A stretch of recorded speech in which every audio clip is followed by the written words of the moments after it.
തിരുവാതുക്കൽ ഇരട്ടക്കൊലപാതകം. ആളെ പൊക്കിയാൽ പോലും ആളുകളുടെ ഉള്ളിൽ ഒരു വലിയ സംശയം നിലനിൽക്കുന്നുണ്ട്. എന്താന്ന് വെച്ചിട്ടുണ്ടെങ്കിൽ ഈ നാറിയുമായിട്ട് ഈ വിജയകുമാറിനുള്ള ഒരു വിഷയം എന്താന്ന് വെച്ചിട്ടുണ്ടെങ്കിൽ ഇയാൾ വീട്ടിൽ ജോലിക്ക് നിന്നിരുന്നു. ജോലിക്ക് നിൽക്കുന്ന സമയത്ത് തന്റെ മൊബൈൽ ഫോൺ അടിച്ചു മാറ്റിയിട്ടുണ്ടായിരുന്നു. ആ അടിച്ചു മാറ്റിയതിന് അദ്ദേഹം കേസ് കൊടുത്തു. അദ്ദേഹത്തിന്റെ മൊബൈൽ ഫോണിൽ നിന്ന് തന്നെ പൈസ അടിച്ചു മാറ്റിയിട്ടുണ്ട്. കേസ് കൊടുത്ത സമയത്ത് ഇയാൾ പോയിട്ട് വിജയകുമാറിനെ കാലിൽ വീണിട്ട് പറഞ്ഞത്രേ, കേസിൽ നിന്ന് ഒഴിവാക്കി തരണം, കേസ് കൊടുക്കല്ലേ എന്നുള്ളത്. അത് അയാൾ വിസമ്മതിച്ചു. ഈ ഒരു സമയത്ത് വിജയകുമാറിനോട് ഒരു വൈരാഗ്യം വരുന്നു. വൈരാഗ്യം വരെ മറ്റൊരു കാര്യം വേറെയുണ്ട്. ഒരു കാമുകിയും ഒത്തിട്ടൊക്കെ അവിടെ അങ്ങനെ ഡിങ്കോൾഫിയൊക്കെ അടിച്ച് ജീവിക്കുന്ന മനുഷ്യനായിരുന്നു ഈ ആസാം. ഇവൻ ഈ ഒരു പെൺകുട്ടിയുമായിട്ടുള്ള ബന്ധത്തിൽ ആ പെണ്ണ് പ്രഗ്നന്റ് ആയിരുന്നു. ഈ ഒരു പെണ്ണ് ഇവനെ ഒഴിവാക്കിയിട്ട് ഇവിടുന്ന് പോവുകയും ചെയ്ത് ഇയാൾ ജയിലിൽ പോയി. ഈ ജയിലിൽ നിന്ന് വന്നിട്ടാണ് നേരെ ഇദ്ദേഹത്തെ തീർത്തിട്ടുള്ളത് എന്നുള്ളതാണ്. പക്ഷെ ആളുകളുടെ സംശയം എന്താ വെച്ചിട്ടുണ്ടെങ്കിൽ ഈ വിജയകുമാറിനും മീരയ്ക്കും 2 മക്കളാണുള്ളത്. അതിലൊരു ആൺകുട്ടിയുണ്ട്. ഈ ആൺകുട്ടി ദുരൂഹ സാഹചര്യത്തിൽ ട്രെയിൻ തട്ടി മരിച്ചിട്ടുണ്ടായിരുന്നു അല്ലെ. ട്രെയിൻ തട്ടി മരിച്ചതല്ല, അത് കൊന്നതാണ് എന്ന് തെളിയിക്കാൻ വേണ്ടിയിട്ട് അദ്ദേഹം കഷ്ടപ്പെട്ട് അവസാനം CBIക്ക് കേസ് ഹാൻഡ് ഓവർ ചെയ്തിട്ട് ഒരു മാസം ആയിട്ടില്ല. അപ്പോഴേക്കും ഇദ്ദേഹവും മരിക്കുന്നു. ഒരു പക്ഷേ എന്ന് പറയുന്ന ആസാം നാറിയുടെ ഈ ഒരു പകയുടെ പുറത്ത് ചെയ്തതല്ല എന്നുള്ള ഡൗട്ടിലാണ് ആളുകൾ നിൽക്കുന്നത്. അതിലേക്ക് സാധൂകരിക്കുന്ന കുറെ കാര്യങ്ങൾ. അതുപോലെ തന്നെ ഇയാളുടെ മകൻ മരിക്കുന്ന സമയത്ത് പോലീസുകാർ അതൊരു ആത്മഹത്യ എന്ന രീതിയിലേക്ക് എഴുതി തള്ളി എന്നൊരു കാര്യവും ഇദ്ദേഹം ചൂണ്ടിക്കാണിക്കുന്നു. ഹൈക്കോടതിയിലേക്ക് പോകുന്നു. അവിടെ നിന്നുമാണ് CBI അന്വേഷണം വരുത്തുന്നത്. പോലീസുകാർ പറയുന്ന കാര്യത്തിൽ അതൊരു ആത്മഹത്യ തന്നെയായിരുന്നു. ആ ഒരു മരണവും ഇതും തമ്മിൽ യാതൊരു ബന്ധവുമില്ല. അതൊന്നും കൂടാതെ ഈ മരണപ്പെട്ട വിജയകുമാറിന് ഒരാളെയും സംശയമില്ലായിരുന്നു എന്നൊരു കാര്യമാണ് പറയുന്നത്. ആ കേസിൽ അന്വേഷണം വേണം, പക്ഷെ അത് ആരായിരുന്നു എന്നുള്ള ഡൗട്ടൊന്നും അദ്ദേഹം പറയുന്നില്ല എന്നുള്ളത്. പക്ഷെ നമുക്ക് വളരെ വ്യക്തമായിട്ടുള്ള ഒരു വോയിസ് ക്ലിപ്പ് കിട്ടിയിട്ടുണ്ട്. വിജയകുമാറിന്റെ ഏറ്റവും അടുത്ത സുഹൃത്ത് ആരാണ് അത് ചെയ്തത് എന്ന ഒരു സംശയം നല്ല ഊട്ടി ഉറപ്പിച്ചുകൊണ്ട് തന്നെ വിജയകുമാർ അദ്ദേഹത്തിനോട് പറഞ്ഞതായിട്ടൊരു കാര്യം നമ്മുടെ വീഡിയോയിൽ കിടക്കുന്നുണ്ട്. നമുക്കൊക്കെ പരിശോധിക്കാം. ആദ്യം നമുക്ക് വിജയകുമാറിനെയും മീരയും കൊന്ന ആളെ കുറിച്ച് തന്നെ സംസാരിക്കാം. ഇയാള് ഈ ഒരു വീട്ടിലേക്ക് വരുന്ന സമയത്ത് ഒരു ഓട്ടോ വിളിച്ചുകൊണ്ടാണ് വരുന്നത്. ഓട്ടോയിൽ ഒരു ട്രൗസറും ഒരു ടീഷർട്ടും ഇട്ടിട്ടാണ് വന്നിട്ടുള്ളത്. തുടർന്ന് നമുക്ക് വീഡിയോ ക്ലിപ്പിലൂടെ നോക്കി തന്നെ പറയാം. രാത്രി 10 മണിയോടുകൂടിയാണ് കോട്ടയം റെയിൽവേ സ്റ്റേഷനിൽ എത്തുന്നത്. അതായത് രാത്രി 10 മണിയോടുകൂടി ലോഡ്ജിൽ നിന്നിറങ്ങി തൊട്ടടുത്തുള്ള 100 മീറ്റർ അകലെയുള്ള റെയിൽവേ സ്റ്റേഷനിൽ എത്തുന്നു. പോലീസ് പറഞ്ഞതുപോലെ പ്രതി മൊഴി നൽകിയതുപോലെ അവിടെ ഏതാണ്ട് 3 മണിക്കൂറോളം കാത്തു നിൽക്കുകയാണ്. അതായത് ഏതാണ്ട് 2-2.5 മണിക്കൂറോളം കാത്തു നിൽക്കുന്നുണ്ട്. അവിടെയാണ് ഈ പ്ലാറ്റ്ഫോം ടിക്കറ്റ് എടുക്കുന്ന ദൃശ്യങ്ങൾ വളരെ പ്രധാനപ്പെട്ടതാകുന്നത്. ഈ പ്ലാറ്റ്ഫോം ടിക്കറ്റാണ് ഇവിടെ നിന്ന്, അതായത് ഈ വീട്ടിൽ നിന്ന്, കൊലപാതകം നടന്ന വീട്ടിൽ നിന്ന് പോലീസിന് ആദ്യം കിട്ടി. ഇതായിരുന്നു ആ കേസിലെ ഏറ്റവും പ്രധാനപ്പെട്ട തെളിവായി വന്നത്. ഓക്കെ, അതാണ് ഒന്നാമത്തെ തെളിവ്. ഈ ഒരു തെളിവിന് അതിൽ എന്തൊക്കെ എവിഡൻസ് ഉണ്ടോ അത്രയും എവിഡൻസ് അവർ കളക്ട് ചെയ്തിട്ടുണ്ട്. ദൃശ്യങ്ങളുണ്ട്. അതേപോലെ തന്നെ ആ ഒരു പ്ലാറ്റ്ഫോം ടിക്കറ്റ് ഇദ്ദേഹത്തിന്റെ വീട്ടിൽ നിന്നും, മരണപ്പെട്ട വിജയകുമാറിന്റെ വീട്ടിൽ നിന്നും കിട്ടിയിട്ടുണ്ട്. അപ്പോൾ ഈ നാറി ഇത് പ്ലാൻ ചെയ്തുകൊണ്ട് നേരെ വരുന്നു. കൃത്യമായി തെളിവുകളെല്ലാം ഇട്ടുകൊടുക്കുന്നു. ഇതൊക്കെ കൂട്ടി വായിച്ച പോലീസുകാരുടെ ആ ഒരു സ്റ്റേറ്റ്മെന്റ് ഭയങ്കര രീതിയിൽ പോലീസുകാർ പറഞ്ഞു പഠിപ്പിച്ച കാര്യങ്ങളാണ് എന്ന രീതിയിലൊക്കെ ആളുകൾ ചർച്ച ചെയ്യുന്നുണ്ട്. ആ ഒരു സംശയത്തിലേക്ക് നമുക്ക് എല്ലാവർക്കും വിരൽ ചൂണ്ടാവുന്നതുമാണ്. കാരണം ആ ഒരു രീതിയിലായിരുന്നു കാര്യങ്ങൾ എന്നുള്ളതാണ് അല്ലെ. അപ്പൊ ഇയാൾ ഈ വീട്ടിലേക്ക് വരുന്നു. വീട്ടിലേക്ക് വരുന്ന 2 ദൃശ്യങ്ങളാണ് നിങ്ങൾ കണ്ടത്. ഇനി വിജയകുമാറിന്റെ വീട്ടിൽ നിന്നും കിട്ടിയ ഹാർഡ് ഡിസ്കിലായിരിക്കും മറ്റുള്ള കാര്യങ്ങളൊക്കെ. അതൊക്കെ ഫോറൻസിക് അയച്ചു കൊടുത്തിട്ടുണ്ട്. അത് റിക്കവർ ചെയ്ത് വരാൻ സമയം ഒരുപാട് എടുക്കുന്നുള്ള കാര്യത്തിൽ ഒരു തർക്കവും വേണ്ട. ഇയാള് നേരെ ഈ വീട്ടിലേക്ക് കയറുന്നു. വീട്ടിലേക്ക് കയറി ചെന്ന് ആ ഡോറ് പൊളിച്ചതിന് ശേഷം അകത്ത് കയറാനാണ് പ്ലാന്. അങ്ങനെ അകത്ത് കയറി കഴിഞ്ഞാൽ തന്നെ ഇയാളെ കൊല്ലണമെങ്കിൽ എന്തെങ്കിലും ഒരു ആയുധം കയ്യിൽ വേണമല്ലോ അല്ലെ. ആ ആയുധത്തിന് ഇയാൾ ആദ്യം തിരഞ്ഞെടുത്തത് ആ വീട്ടിൻ്റെ ഉള്ളിൽ നിന്നുള്ള കുറെ നിലവിളക്കുകളിൽ ഒരു നിലവിളക്ക. ആ ഒരു നിലവിളക്ക് എടുക്കുന്നു. വെയിറ്റ് കുറവാണ് എന്നുള്ളൊരു ധാരണയിൽ അത് അവിടെ തിരിച്ചു വെക്കുന്നു. ഈ തിരിച്ചു വെച്ച ഈ ഒരു നിലവിളക്കിന്റെ മുകളിൽ നിന്നും അയാളുടെ ഫിംഗർ പ്രിന്റ് കിട്ടിയിട്ടുണ്ട്. അതാണ് രണ്ടാമത്തെ ഏറ്റവും വലിയൊരു കാര്യം. അടുത്തത് കോടാലി അവിടുത്തെ തന്നെ ഔട്ട് ഹൗസിൽ നിന്നും എടുത്തു കൊണ്ടുവന്നിട്ടാണ് ഈ ഒരു ഗ്ലാസ്സിന് ചെറിയൊരു ഹോൾ ഇട്ടിട്ട്, അയാൾക്ക് സ്ഥിരമായിട്ട് ആ വീട്ടിൽ നിന്നിരുന്ന ഒരാളായതുകൊണ്ട് തന്നെ ഈ വീട്ടിലെ ഏത് ലോക്കാണ് ഇടുക എന്ന് ആൾക്ക് മനസ്സിലായിട്ടുണ്ടായിരുന്നു. അത് തുറന്നു, അകത്ത് കയറി. അത് ശബ്ദം കേട്ട് വരുന്ന വിജയകുമാറിന്റെ തലയുടെ പിന്നിലോട്ട് നല്ലൊരു അടി അടിക്കുന്നുണ്ട്. അടി അടിക്കുന്ന സമയത്ത് വിജയകുമാർ നല്ല ആരോഗ്യമുള്ള മനുഷ്യനാണ്. ആരോഗ്യമുള്ള മനുഷ്യൻ എന്ന് പറഞ്ഞിട്ടുണ്ടെങ്കിൽ അയാൾ എക്സസൈസും കാര്യങ്ങളൊക്കെ ചെയ്യുന്നതാണ്. നല്ല ഹൈറ്റും ഉള്ളതാണ്. ഇയാൾ എന്ന് പറയുന്ന ആൾ അത്ര ഹൈറ്റ് ഒന്നുമില്ല. അയാൾ ഈ ഒരു കോടാലിയുടെ ഭയങ്കര തെറ്റത്തായിട്ടാണ് പിടിച്ചിട്ടുള്ളത്. എന്നിട്ടാണ് അടിച്ചിട്ടുള്ളത്. തലയുടെ പിന്നിൽ അടിച്ചു. ആ ഒരു ഞെരുക്കം മാറുമ്പോഴേക്കും തലങ്ങും വിലങ്ങും വെട്ടി എന്നുള്ളതാണ്. ആ ശബ്ദം കേട്ട് വന്ന മീരയെയാണ് ആള് വെട്ടിയിട്ടുള്ളത്. ഓക്കെ, ഇവിടെ നഗ്നയായിട്ടാണ് ഇവർ കിടന്നിരുന്നത് എന്നുള്ള കാര്യം പോലീസുകാർ അതങ്ങനെയല്ല എന്ന് പറയുന്നത്. വിജയകുമാർ ആ സമയത്ത് മുണ്ടാണ് ധരിച്ചിരുന്നത്. ആ ഒരു മുണ്ട് ആ ഒരു പിടയുന്ന സമയത്ത് ഊരിപ്പോയതാണ്. നേരെ തിരിച്ച് മീരയുടെ വസ്ത്രത്തിനൊന്നും യാതൊരു സംഭവം സംഭവിച്ചിട്ടില്ല എന്നൊരു കാര്യം പറയുന്നുണ്ട്. അപ്പൊ ആ വീട്ടിൽ നിന്നും പലയിടങ്ങളിൽ നിന്നും ഇയാളുടെ ഫിംഗർ പ്രിന്റ് കിട്ടിയിട്ടുണ്ട്. ഓക്കെ, അപ്പോൾ 10 മണിക്കാണ് റെയിൽവേ സ്റ്റേഷനിൽ എത്തുന്നത്. അത് കഴിഞ്ഞ് നടന്ന കുറച്ച് കാര്യങ്ങൾ കൂടി നോക്കാം. രണ്ടാമത്തെ ഏറ്റവും പ്രധാനപ്പെട്ട കാര്യമാണ് ഈ ഓട്ടോ ഡ്രൈവർക്കൊപ്പം കയറി തിരുവാതുക്കൽ ജംഗ്ഷനിൽ ATM കൗണ്ടറിന് സമീപം, അവിടെയാണ് ഒരു വെളിച്ചമുള്ള സ്ഥലം, അവിടേക്ക് ഈ പ്രതി ഇറങ്ങുന്നു. രാത്രി 12:10 അവിടെ ഇറങ്ങിയ ശേഷം പ്രതി നടന്നു പോകുന്നതും ദൃശ്യങ്ങളിൽ വ്യക്തമാണ്. ഓക്കെ, ഇയാള് ആ ഒരു ഓട്ടോറിക്ഷയിൽ കയറുന്ന സമയത്ത് തന്നെ വില പേശിയിട്ടാണ് കയറുന്നത്. അതായത് അങ്ങോട്ട് എത്ര രൂപയാണ്, ഇത്ര രൂപ തന്നാൽ മതിയോ എന്നൊക്കെ ചോദിക്കുന്നുണ്ട്. ഈ ഒരു ചോദ്യങ്ങളൊക്കെ ഈ ഒരു ഡ്രൈവറുടെ മനസ്സിൽ കിടക്കുന്നുണ്ട്. ആളുടെ രൂപവും ഒരു ജെന്റിൽമാൻ ലുക്ക് എന്നൊക്കെ പറയുന്നത്, ഇതിന് ജെന്റിൽമാൻ ലുക്ക് എന്നൊന്നല്ല പറയാം. ഓക്കെ, അപ്പൊ ആളെ മനസ്സിൽ അത് പതിഞ്ഞു കിടന്നിരുന്നു. അതുകൊണ്ടാണ് ന്യൂസ് കണ്ടപ്പോൾ തന്നെ ആളെ മനസ്സിലായത് എന്നുള്ളതാണ്. അപ്പോൾ ഏകദേശം ഒരു 12 മണിക്ക് ആളെ ആ ഒരു വഴിയിൽ ഇറക്കി വിട്ട് ഓട്ടോ ഡ്രൈവർ പോകുന്നുണ്ട്. ഈ 12:35 ഈ മതിൽ ചാടി കടക്കുന്ന പ്രതി പിന്നീട് പോകുന്ന ദൃശ്യമാണ് വളരെ പ്രധാനപ്പെട്ടത്. 3:42 DVR കളയാൻ വേണ്ടി ഈ പ്രതി തൊട്ടടുത്തുള്ള തോട്ടിലേക്ക് പോകുന്നത്. അതായത് ഈ അമിത് തൊറാങ് മാത്രമാണ് ഈ ദൃശ്യങ്ങളിലെല്ലാം ഉള്ളത് എന്നുള്ളതാണ് ഏറ്റവും ശ്രദ്ധേയമായിട്ടുള്ളത്. ഇത് കേവലം ഈ ഒരു CCTV ദൃശ്യങ്ങളുടെ മാത്രമല്ല, CCTV ദൃശ്യങ്ങൾ ഈ കേസിൽ വളരെ പ്രധാനപ്പെട്ട തെളിവാണ് എന്ന കാര്യത്തിൽ യാതൊരു സംശയവുമില്ല. പക്ഷേ തീർച്ചയായിട്ടും 12:30 ആള് നേരെ ഈ വീട്ടിലേക്ക് കയറി പോകുന്നുണ്ട്. പിന്നെ ഏകദേശം 3-3:30 ആവുമ്പോഴാണ് തിരിച്ചു വരുന്നത്. അതിനിടയിലാണ് ആള് ആ ഒരു കൊലപാതകങ്ങളും കാര്യങ്ങളൊക്കെ ചെയ്തിട്ടുള്ളത്. അയാൾ അവിടെ സമയം സ്പെൻഡ് ചെയ്തിട്ടുള്ള കാര്യങ്ങൾ എന്താ വെച്ചാൽ, ഒന്ന് ഈ നായ കുരച്ചിട്ടില്ല, ആളെ പരിചയമുള്ളത് കൊണ്ടാവാം, അതിനെന്തോ തിന്നാൻ കൊടുത്തിട്ടുണ്ട്, അവിടെ കുറച്ച് സമയം സ്പെൻഡ് ചെയ്തിട്ടുണ്ട്.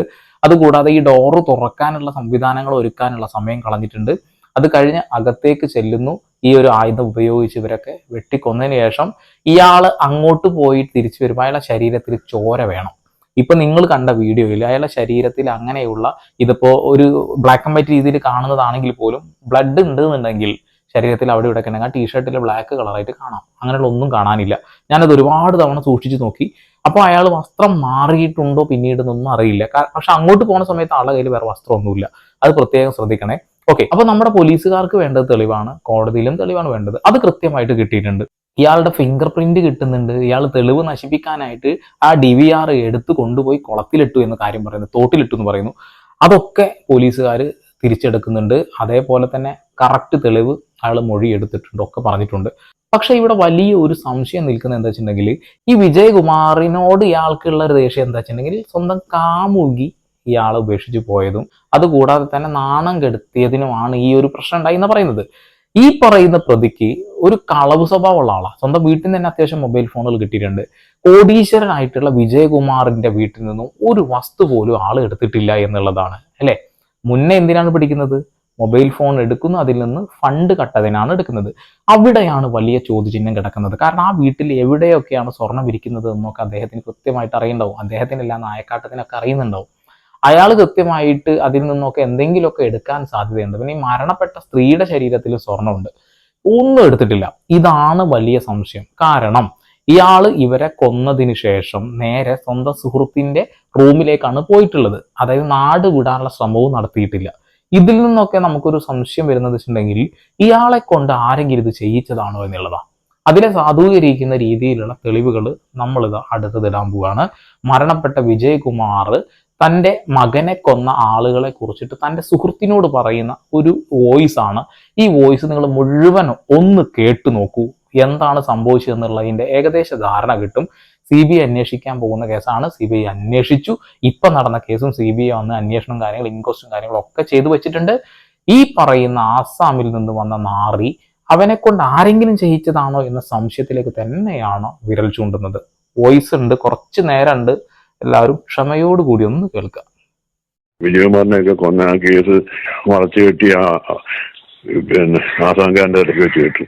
ഇത് എന്റെ വളരെ ക്ലോസ് ഫ്രണ്ടായിരുന്നു ഈ വിജയകുമാറെ. പുള്ളിയുടെ മകൻ മരിച്ച് കഴിഞ്ഞിട്ട് പലതാവശ്യം എന്നെ കാണുമ്പോഴെല്ലാം പുള്ളി ഒരു കാര്യം പറയായിരുന്നു, ഇത് ബാംഗ്ലൂരുള്ള ഒരു ടീമാണ് അതിനെ കൊന്നതെന്ന് വെച്ചാൽ പുള്ളിക്ക് ബാംഗ്ലൂർ പ്രോപ്പർട്ടി ഉണ്ടായിരുന്നു. അത് ചുടുവിൽ അടിച്ചെടുത്താറുണ്ട്. കർണാടകയിലെ വിജയകുമാറിന് അവിടെ പ്രോപ്പർട്ടി ഉണ്ടായിരുന്നു മൈസൂരിൽ. അപ്പൊ അതിന്റെ എന്തോ ഇഷ്യൂലാണ് മകനെ കൊന്നത്. എന്നുവെച്ചാൽ ആ മകന് ഒരു കുഴപ്പമില്ല, പുള്ളി നല്ല ഇമെൻസിൽ റിച്ച് ആണ്. ഇൻഫോ പാർക്കിലൊക്കെ പുള്ളിക്ക് പ്രോപ്പർട്ടി ഉണ്ട്. ഈ മകൻ അതാ നോക്കിക്കൊണ്ടിരുന്നത്. മകൻ ബിടെക്കാരനാ, ഒരു കുഴപ്പമില്ല. മരിക്കുന്നതിന് അന്ന് വൈകിട്ട് അമ്മയെ ഫോൺ ചെയ്തിട്ട് വെളിയിൽ നിന്ന് വല്ല ഫുഡ് വാങ്ങിക്കണമെന്ന് വിളിച്ച് ചോദിച്ചതാ.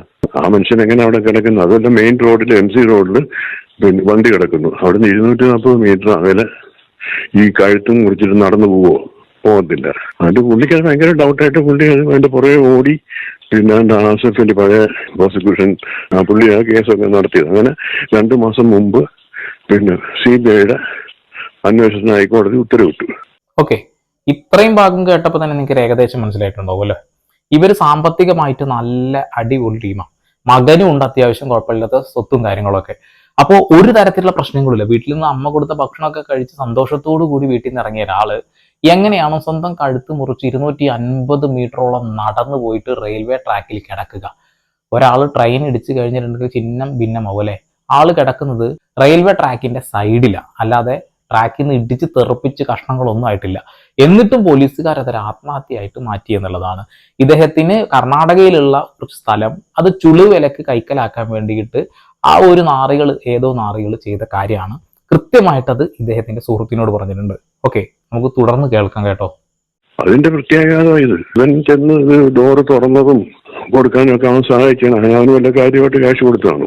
അല്ലാതെ ഇവൻ പിന്നെ ഒരു ഫോൺ പൊട്ടിച്ചതിന് ജയിലിൽ പിടിച്ചിട്ട് ഞാൻ 2 പേരെ കോടാലിക്ക് വെട്ടിക്കൊല്ലു. അത് മാത്രമല്ല, അവനെ സംബന്ധിച്ചിടത്തോളം അവന് കാശിന് ആവശ്യമുള്ളവനാണ്. ഒരു മോഷണ ടെൻഡൻസി ഉള്ളവനാണെന്നുണ്ടെങ്കിൽ അവൻ തീർച്ചയായിട്ടും അങ്ങനെയാണെന്നുണ്ടെങ്കിൽ അങ്ങനെ ഒരു കൃത്യം നിർവഹിച്ചിട്ട് അവിടുന്ന് വിലപിടിപ്പുള്ള സാധനങ്ങളെല്ലാം പൊട്ടിച്ചിട്ടുണ്ടാകും. പുള്ളിയുടെ ഭാര്യയുടെ ഡോക്ടർ മീരയുടെ ബോഡിയിൽ ഒരു മിനിമം 50 പവനെങ്കിലും കാണും. പിന്നെ വിജയകുമാറിന്റെ ദേഹത്തും കാണും. പിന്നെ ആ വീട്ടിൽ എവിടെയൊക്കെ പൈസ ഇരിക്കുന്നതെല്ലാം ഇവനറിയാം. അവൻ ഒരു ഗ്രാം സ്വർണം പോലും അവൻ എടുത്തിട്ടില്ല. അവരൊന്നും ഡയറക്റ്റ് ചെയ്യത്തില്ല. അവര് 10 പേര് മറിഞ്ഞായിരിക്കും ഇവനെ ജയിലിൽ നിന്ന് ഇറക്കിയതും പിന്നെ ഇവനെ കൊണ്ട് ചെയ്യിച്ചതും DVR എടുപ്പിച്ചതും എല്ലാം. അതൊരു വലിയ സംശയമാണ്. കാരണം ഈ ഒരു നാറിയെ പോലീസ് അറസ്റ്റ് ചെയ്തു. അയാളെ ജാമ്യത്തിൽ ഇറക്കിയത് 2 സ്ത്രീകളാണെന്നാണ് പറയുന്നത്. ആരാണ് ഈ 2 സ്ത്രീകൾ? ആർക്കും അറിയില്ല.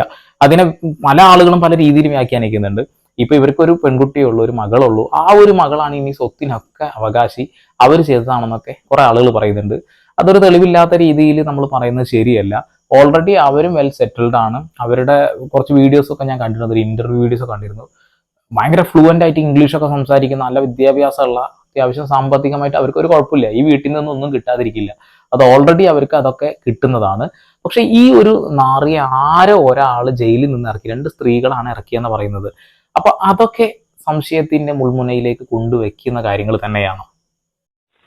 പക്ഷെ അതൊന്നും തെളിയത്തില്ല. ഇവിടെ തന്നെ SP അകത്ത് ദിവസം പറഞ്ഞല്ലോ, ആസാങ്കാരനെ ഞങ്ങൾക്ക് സംശയം. നമുക്കൊരു പട്ടിയെപ്പോലും കൊല്ലാൻ പറ്റും ഒരു കോടാലി കൊണ്ട്. ഇത് കോടാലി കൊണ്ട് 2 പേര്. അതുകൊണ്ട് പുള്ളി എന്റെ ആരോഗ്യമുള്ള ഒരു മനുഷ്യനെ എങ്ങനെ ഈ 5 അടി പൊക്കമുള്ളവൻ പിന്നെ നെഞ്ചത്ത് കയറി ഇരുന്നിട്ട് കോടാലി കൊണ്ട് വെട്ടിക്കൊല്ലുന്ന എങ്ങനെ? ഇയാള് എയർഫോഴ്സ് ഉദ്യോഗസ്ഥനാണെന്ന് പറയുന്നത്. എന്നാലും അയാൾ ഫിസിക്കലി ഫിറ്റ് ആണ്. അത് മാത്രമല്ല ഫിസിക്കലി ഫിറ്റ് ആണ്. പിന്നെ ഇദ്ദേഹത്തിനെ സംബന്ധിച്ചോളം ഇത്രയും ഒരു ഇമ്മൻസ്ലി റിച്ച് ആയിട്ടുള്ള ഒരു മനുഷ്യന്റെ വീട്ടിൽ തീർച്ചയായിട്ടും, പ്രത്യേകിച്ച് മകന്റെ ഈ സാഹചര്യമൊക്കെ നിലനിൽക്കുന്ന സാഹചര്യത്തിൽ സ്വയരക്ഷയ്ക്ക് വേണ്ടി എന്തെങ്കിലുമൊക്കെ സംവിധാനം അദ്ദേഹം കാണുകയും അദ്ദേഹം വളരെയേറെ വിജിലന്റ് ആയിരിക്കുകയും ചെയ്യും ഇത്തരത്തിലുള്ള ത്രെട്ടുള്ള സ്ഥിതിക്ക്. അതല്ലെങ്കിൽ ഇവർക്ക് രാത്രിയിൽ ഏതെങ്കിലും തരത്തിൽ ഇവർക്ക് ബോധം പോകുവാനുള്ള എന്തെങ്കിലും നൽകുകയോ ഏതെങ്കിലും തരത്തിൽ അതിനകത്തു നിന്ന് തന്നെ ആരുടെയും സഹായം കിട്ടാതെ ഉണ്ട്. മറ്റേ ഭയങ്കര ഇമ്മൻസ് റിച്ച് അറിയാതിരിക്കും പുള്ളിയാണ്. ഭയങ്കര ഇമ്മൻസ് റിച്ചാണ്. അപ്പം CBI അന്വേഷണം വന്നപ്പോഴത്തേക്ക് പ്രശ്നമായി, അയക്ക് പേടിയായി. അതിനാണ് വളരെ സ്ട്രേറ്റ്.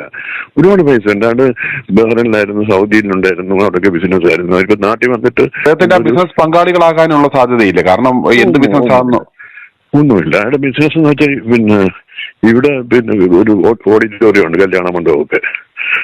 അതാണ് മെയിൻ. പിന്നെ ഒരുപാട് പ്രോപ്പർട്ടീസ് ഉണ്ട്. പുള്ളിക്ക് ഇൻഫോ പാർക്കിലൊക്കെ പിന്നെ ബിൽഡിംഗ് ഉണ്ട്. അതൊക്കെ ആ മകൻ നോക്കിക്കൊണ്ടിരുന്നു. മകനൊന്നും മരിക്കേണ്ട യാതൊരു ആവശ്യമില്ല. ഇയാളെന്ന് നമുക്ക് അതെങ്ങനെ തറപ്പിച്ച് പറയാൻ പറ്റും? അതായത് ഇയാൾക്ക് ഇമ്മൻസ്ലി റിച്ചാന്ന് പറയുന്നു. ഇദ്ദേഹത്തിന്റെ ഈ പ്രോപ്പർട്ടികളും ഈ സ്വത്തുക്കളും എല്ലാം എവിടെ അത്രയും ആസ്തികളുണ്ട്. അന്നേരം ഇദ്ദേഹത്തിന്റെ മറ്റു കുടുംബാംഗങ്ങളോ അതല്ലെങ്കിൽ ഏതെങ്കിലും തരത്തിലുള്ള ബിസിനസ് പാർട്ണർമാരോ ഒക്കെ ആയിക്കൂടെ? കുടുംബാംഗങ്ങളൊന്നുമില്ല, പെങ്ങന്മാരേ ഉള്ള, അതൊന്നുമില്ല. ഈ പുള്ളി എൻ്റെക്കല്ലേ ഇങ്ങോട്ട് വന്നു കഴിഞ്ഞാൽ. അപ്പൊ ഞാൻ നേരത്തെ ഞങ്ങൾ റോട്ടറിയിലുണ്ട്, ഞാനിപ്പോ റോട്ടറിൽ പോകുന്നില്ല. അപ്പൊ എവിടെയെങ്കിലും വെച്ച് കണ്ടു കഴിഞ്ഞാൽ എന്നെ വിളിച്ചെടുത്ത് 2 മണിക്കൂർ സംസാരിക്കും. ഈ ആസാമുകാരനെ കൊണ്ട് ആരെങ്കിലും ചെയ്യിച്ചതാണോ എന്ന സംശയത്തിലേക്ക് തന്നെയാണ് വിരൽ ചൂണ്ടുന്നത്. സുഹൃത്തും അത് തന്നെയാണ് പറയുന്നത്. പിന്നെ അയാളെ കൊണ്ട് ഒറ്റയ്ക്ക് ഇവരെ ഒന്നും വകവരുത്താൻ കഴിയില്ല എന്ന കാര്യം പറയുന്നത്. നമുക്ക് ഊഹാപോഹം കൊണ്ട് പറയേണ്ട കാര്യമില്ല. അതെന്തായാലും കുറച്ച് ദിവസങ്ങൾക്കുള്ളിൽ തന്നെ ആ ഒരു ഹാർഡ് ഡിസ്ക് ക്ലീൻ ആക്കി കഴിഞ്ഞാൽ അതിൽ നിന്ന് സാധനം വെക്കും. അത് സാധനം കിട്ടിക്കഴിഞ്ഞാൽ നമുക്ക് എന്തെങ്കിലും പറയാനുള്ളൂ. ഇനി വെള്ളത്തിൽ വീണ് ഈ ഒരു ഹാർഡ് ഡിസ്ക് ക്ലിയർ ആക്കി എടുക്കാൻ കഴിഞ്ഞില്ല എങ്കിൽ ഈ ഒരു കേസിലെ എല്ലാ തെളിവുകളും അയാളുടെ തലയിൽ തന്നെയാണ് കിടക്കുന്നത്. ആ വീടിന്റെ അകത്ത് ആരെങ്കിലും സഹായിച്ചിരുന്നോ എന്നൊന്നും പറയാൻ കഴിയില്ല. അവിടെ ആകെ ഉള്ള ഒരാൾക്ക് ചെവി വല്ലാണ്ട് കേൾക്കില്ല, കാഴ്ചയ്ക്ക് കുറവുള്ള ഒരാളാണ് അവരെ സഹായിക്കാനുണ്ടായിരുന്നത്. അയാൾ ഈ കാര്യങ്ങളൊന്നും അറിഞ്ഞിട്ടില്ല. പിറ്റേ ദിവസമാണ് കാര്യങ്ങൾ അറിയുന്നത് എന്നുള്ളതാണ്. അപ്പോ സംതിങ് ഫിഷി എന്തോ ഒന്ന് ഇതിലുള്ള കിടക്കുന്നുണ്ട്. 2 പ്രാവശ്യം എന്നോട് സംസാരിച്ചത് ഈ മകന്റെ വേണ്ട കാര്യമാണ്. ഇദ്ദേഹം ലോക്കലി അങ്ങനെ ആളുകളുമായിട്ട് ബന്ധമോ ഇടപെടിയിലോ ഒന്നും ഇല്ലാത്ത മനുഷ്യരാണെന്ന് പറഞ്ഞു. അല്ല, അങ്ങനൊന്നുമില്ല. ആവശ്യത്തിനാണ്, ആവശ്യമായിട്ട് എല്ലാവരുടെയും തുണക്കായിട്ട് നടക്കുന്നില്ല. ഒരു സൗകര്യമായിട്ടുള്ള അതുകൊണ്ട് പിന്നെ മകന്റെ മരണം വന്നപ്പോഴത്തേക്ക് ആ വൈഫ് എങ്ങും പോത്തില്ല. ഈ മകളുടെ കല്യാണം കഴിഞ്ഞ മാസം കൊണ്ടുണ്ടായിരുന്നു. പുള്ളിയുടെ വൈഫ് പോലും കല്യാണത്തിന് പോയിട്ടില്ല. ഇവരുടെ ഓടിച്ചെടുത്തിച്ചായിരുന്നു. അപ്പം അതുകൊണ്ട് വിദേശിയാണെന്ന് അറിഞ്ഞത് ഞാൻ. അല്ല, ഏത് സ്വന്തം അമ്മ മകളുടെ കല്യാണത്തിൽ പങ്കെടുത്തില്ലേ? അങ്ങനെ പുള്ളിക്കാരി അങ്ങനെ മെന്റലി ഇതായിപ്പോയി. ഒറ്റ മകനെ ഇങ്ങനെ വെട്ടി കൊന്നു കഴിഞ്ഞപ്പോഴത്തേക്ക് പുള്ളി അത് കഴിഞ്ഞ് പുള്ളിക്കാരി എങ്ങും പോകത്തില്ല. ഈയിടെ പുള്ളി മറ്റേ എന്താ ഇതുണ്ട്, നോർത്ത് ഇന്ത്യയിലെ വലിയ ഇതാണെന്നുണ്ട്, അവിടെയൊക്കെ പോയിട്ടുണ്ടായിരുന്നു, കുമ്പിമലയ്ക്കൊക്കെ പോയിട്ടുണ്ടായിരുന്നു. അതായത് മകളുടെ വിവാഹം കഴിഞ്ഞിട്ടുണ്ട്. ആ വിവാഹത്തിൽ പങ്കെടുക്കാൻ അമ്മയും ഭർത്താവും ഒന്നും പോയിട്ടില്ല എന്നുള്ള കാര്യം പറയുന്നുണ്ട്. അതെന്തോ അങ്ങനെ സംഭവിച്ചു എന്നുള്ളതാ. മകന്റെ മരണം വിഷമത്തിരിക്കുന്ന സമയത്ത് അങ്ങനെ ഒരു കല്യാണം എന്തായാലും ഇവർ കഴിക്കുമോ? അതൊരു തീരെ അങ്ങോട്ട് ഡൈജസ്റ്റ് ആയില്ല കേട്ടാ. അത് അങ്ങനെ സംഭവിക്കുമോ? നമ്മളെ മക്കളെ കല്യാണത്തിൽ പോവാതിരിക്കില്ലല്ലോ അല്ലെ? അവിടെ എനിക്കൊരു ചെറിയ ഡൗട്ട് കിടക്കുന്നുണ്ട്. പുള്ളി അങ്ങ് ഒതുങ്ങി കഴിയായിരുന്നു. പക്ഷെ പുള്ളി ഈ ഹൈക്കോടതിയിൽ പോയിട്ട് സ്ട്രോങ് ആയിട്ട് പ്രൂവ് ചെയ്തിട്ടാണ് CBIയുടെ ഉത്തരവിട്ട്. പക്ഷെ CBIയുടെ ഉത്തരവിട്ട് 2 മാസത്തിനുള്ളിൽ ഒരു എൻക്വയറി തുടങ്ങുന്ന സമയപ്പോഴത്തേക്ക് ഇങ്ങനെ വെട്ടിക്കൊന്നത്. അതുമല്ല, ഇവനാ വന്നെങ്കിൽ ഇവരുടെ ദേഹത്തുള്ള സ്വർണ്ണം എടുത്തുകൊണ്ട് പോത്തില്ല. അവനെ കൊണ്ടായിരിക്കും ചെയ്യിച്ചത്. സബ് കൊടുത്ത് ആരെങ്കിലും ഈ ജയിലിൽ കൊണ്ടിരിക്കെടുത്ത് ഇവനെ പരിചയപ്പെടുത്തി ഇവനെന്തെങ്കിലും ഓഫർ എല്ലാം കൊടുത്ത് അവനായിരിക്കാം. പക്ഷെ പോലീസ് ആദ്യമേ പറയുന്നുണ്ട് വീട്ടിലെ ആസാകാരൻ ജോലിക്കാരനാണ്. CBI അന്വേഷണം വന്നതിന്റെ റിയാക്ഷനാണിത്. അല്ലാതെ വേറെ ഒന്നുമില്ല. അവന് ഒറ്റയ്ക്കുള്ളെങ്കിൽ അവന് ഇദ്ദേഹത്തുള്ള ഒരു പവൻ എടുത്താൽ പോലും രൂപ 76,000 രൂപയില്ല. അതുമല്ല വീട്ടില് എവിടെയൊക്കെയാ പൈസ ഇരിക്കുന്നത് ഇതെല്ലാം അവനറിയാം. ടവർ ബോട്ട് മുകളിലത്തെ അത് മാത്രം ഇടാറുള്ളെന്നറിയാം. അതുകൊണ്ട് മുകളിലത്തെ ടവർ ബോട്ട് തുറന്നാണ് കയറിയത്. നെഞ്ചത്ത് കയറിയിരുന്ന് കോടാലോണ്ട് വെട്ടി. ഇവനൊരു 4 അടി പൊക്കമുള്ളവന്, ഇയാളൊരു രാജാനമാകും. അങ്ങനെ നെഞ്ചത്ത് കയറുന്നത് വെട്ടാൻ പറ്റുന്നത്? തീർച്ചയായിട്ടും അതൊക്കെ വലിയ സംശയം തന്നെയാണ്. ഇയാൾക്ക് ഒറ്റയ്ക്ക് വീട്ടിൽ നിന്നും ആരെങ്കിലും ഒറ്റയ്ക്ക് നടക്കില്ല, ആരെങ്കിലും സഹായിക്കണം വേണമെന്നാ പറയുന്നത്. പോലീസുകാർ പറഞ്ഞ ഇയാളുടെ മൊഴി എടുത്ത സമയത്ത് ആള് കോടാലിയുടെ ഏറ്റവും തറ്റത്താണ് പിടിച്ചിട്ടുണ്ടായിരുന്നത്. അതെന്തിനാന്ന് വെച്ചിട്ടുണ്ടെങ്കിൽ ഒന്ന് ആഞ്ഞ് എത്തിച്ച് വെട്ടാനോ എന്തെങ്കിലും ആവാം, അല്ലെങ്കിൽ പവർ കൂടുതൽ കിട്ടാൻ വേണ്ടിയിട്ടൊക്കെ ആവാനാണ് സാധ്യത. എന്തായാലും ഈ ഒരു മരണത്തിലും വലിയ ദുരൂഹത ഉണ്ട് എന്നുള്ള കാര്യത്തിൽ ഒരു തർക്കവും വേണ്ട. വരും ദിവസങ്ങളിൽ നമുക്ക് കൂടുതൽ ഡീറ്റെയിൽസ് അറിയാം. അപ്പൊ നമുക്ക് വീണ്ടും പരിശോധിച്ചുകൊണ്ട് മുന്നോട്ട് വരാം. പരമാവധി ഷെയർ ചെയ്യുക, സബ്സ്ക്രൈബ് ചെയ്യുക. വീണ്ടും പരമാവധി വാർത്താവിശേഷങ്ങളുമായി ഇതൊരു സന്ദീപ് പോൾ സൈനിങ്.